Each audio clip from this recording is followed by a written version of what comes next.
Gaming did not become hostile overnight, it became hostile one fee, one tier, one shutdown and one fake apology at a time. Right now, players are not angry because they hate games, they are angry because they love games enough to notice when the deal changes. Look at the evidence on the table before anyone reaches for corporate fog.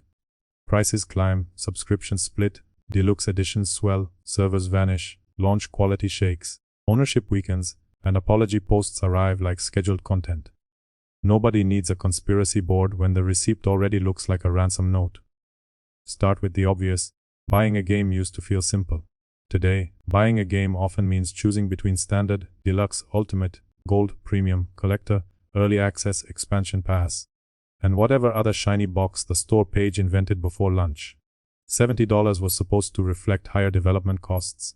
Fine, big games cost money, and most players understand that better than executives think. However, the higher base price did not replace extra monetization, it landed on top of it. Instead, players got the new price plus pre-order skins, currency packs, upgrade fees, paid cosmetics, battle passes, and launch windows carved into expensive little slices. Basically, the front door got more expensive while every side door kept charging entry. This is why people call it greedy. Not because games should be free, because companies asked for premium money while still acting like the product needed a cash register in every hallway. Then came subscriptions, wearing a cape and promising freedom. At first, the pitch sounded great: pay monthly, play more games, discover hidden gems, and stop worrying about individual purchases. Slowly, that simple idea became a maze of tiers, catalogs, cloud benefits, classics, trial access, day one promises, leaving soon warnings, and platform limits. Convenience became homework. Worse, the player stopped feeling like a customer and started feeling like a recurring payment to be retained. Ownership says, I paid, give me the thing. Access says, keep paying, keep checking, keep hoping the thing stays available. Eventually, the library does not feel like yours, it feels like a hotel room with better cover art. Now pause here and remember what a good game feels like. Show bright gameplay, clean movement, strong combat, quiet exploration, good music, and a player smiling without a storefront blinking in the corner. Let the screen breathe for 3 seconds. Hold on, the reason people still care. Talent still exists. Craft still exists. Craft still exists. Developers still build worlds that make players stay up too late, call friends, share clips, and remember moments years later. So no, this is not some miserable speech about gaming being dead. Actually, gaming is alive, and that is exactly why the corporate rot feels so insulting. Players can still feel the difference between a game made with purpose and a product shaped like an investor promise. Clear contrast is the whole point. Next, talk about ownership, because this is where the joke stops being funny. Digital convenience is useful, but convenience has been used to weaken the basic idea of purchase. You buy a game, but maybe you bought a license. Download the files, but maybe the mode needs servers. Keep the disk, but maybe the real version lives in a patch. Save the receipt, but maybe the terms changed after you clicked agree. A chair does not become useless because the chair company retired its authentication service. Somehow, gaming made that sentence sound radical. People ask basic questions now because they have watched storefronts close, games disappear, paid content vanish, and server-dependent products become expensive memories. Companies act wounded when customers demand clarity. Really, customers are asking the smallest possible thing. Tell us what we are buying before we buy it. If a mode needs servers, say it clearly. Whenever a game may become unplayable later, say it clearly. Before a single-player feature needs an online check, say it clearly.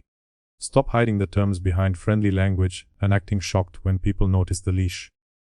Meanwhile, live service became the industry dream that keeps turning into a player nightmare. Publishers saw Fortnite, GTA Online, and Destiny print money, then decided every franchise needed seasons, passes, rotations, skins, daily tasks, weekly tasks, and a 10-year plan before it had one strong reason to survive 10 weeks.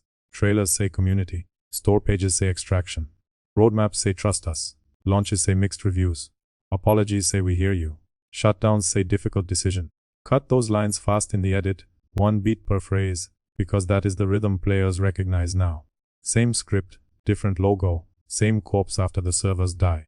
Afterward, the company asks fans to treasure memories that cost real money. What kind of business sells temporary access, calls it a product, designs it to die, and then wants sympathy for burying it. Still, defenders always bring up costs, and they are not completely wrong. Servers cost money. Development is hard. Licenses expire. Markets shift. Teams are large. Risk is real. Good. But those facts do not end the argument, they begin the customer's next question. Where is the money going? Customers pay more, yet developers still get laid off. Studios close after leaders chase impossible growth, trend addiction, oversized budgets, and live service fantasies nobody asked for. Workers lose jobs while executives explain failure with soft lighting and words like restructuring. Fans hear that and see the contradiction instantly. Since talent is why prices rose, why is talent treated like furniture during a move? Should subscriptions create sustainable ecosystems? Why do teams keep getting cut? Assuming live service is the future, why does that future keep arriving as a shutdown notice? Those questions matter because players and developers are often being squeezed by the same machine. One side pays more. Another side loses work. Above them, management turns bad strategy into a paragraph about long-term success. Honestly, that is not leadership, that is damage control with a LinkedIn filter. Artificial intelligence adds pressure because nobody trusts the room anymore. Maybe some tools will help artists, writers, designers, testers, and small teams. Perhaps responsible studios will use them carefully. Yet, when executives say efficiency, people hear fewer jobs. After marketers say innovation, players hear cheaper content. Managers saying pipeline optimization means developers hear replacement. Trust has been burned too many times for another polished presentation to fix it. Launch quality makes the anger worse because premium pricing keeps meeting unfinished reality. Major games still arrive with crashes, stutters, server queues, broken matchmaking, missing features, awful PC performance, and massive day one patches. Platforms want full price immediately, then patience for the real version later. Imagine buying a car, receiving 3 wheels, and getting a roadmap for the 4th. Failure is not ambition. Pure clown accounting comes with patch notes. Zoom out the lens. Evidence shows not one bad release, one greedy company, one subscription change, or one ugly store page. Together, these choices show a larger shift from product to platform, from ownership to access, from play to engagement, from customer satisfaction to recurring extraction. Games become funnels. Menus become shops. Rewards become chores. Libraries become rentals. Users become metrics. Groups become markets. Edit this section like mounting evidence, because every line should feel like another document landing on the desk. The industry keeps pretending the audience is too stupid to connect those dots. Everyone notices when the shop works better than the servers. Reviewers notice when a classic franchise returns with less content and more editions. Forums notice when publishers say family while removing control. Consumers notice when platforms say value while raising the monthly bill. Staff notice when they get fired after customers were told higher prices protect sustainability. Ultimately, every separate annoyance becomes one message: pay more, own less, wait longer, grind harder, complain quieter. Anger is not the danger for these companies. Apathy is. Furious players still comment, refund, compare, clip, document, and demand better. Silent players just leave. Ghost customers do not pre-order, defend brands, watch apology videos, or argue under trailers. They vanish. And no engagement team can monetize a ghost. Therefore, the nightmare is not a rough week on social media. Real nightmare is a customer base that stops believing the pitch. Once trailers lose trust, the machine gets weaker. Later, logos stop meaning quality. Soon, nostalgia stops working.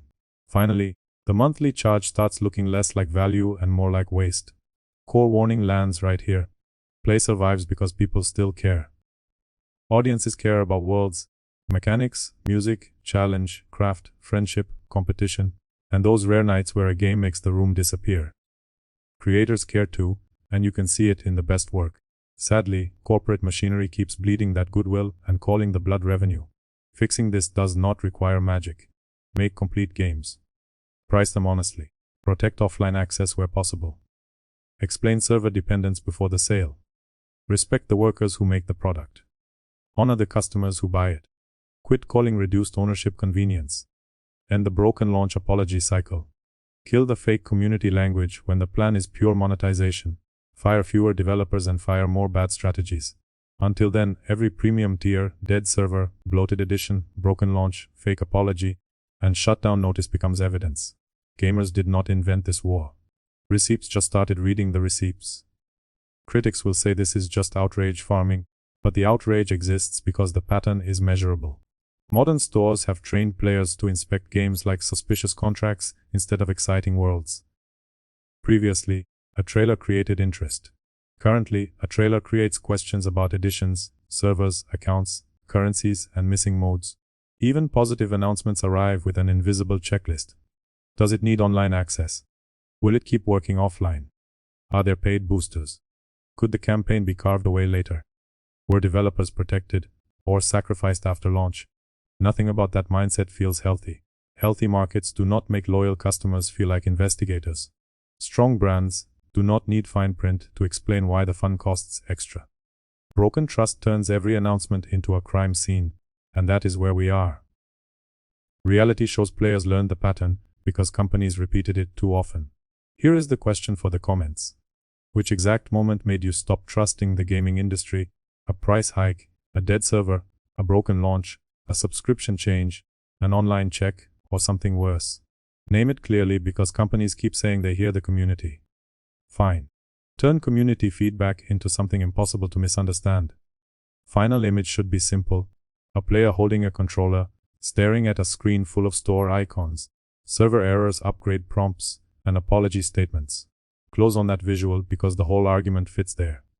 Culture still has a heart. Corporations just keep trying to install a payment terminal inside it.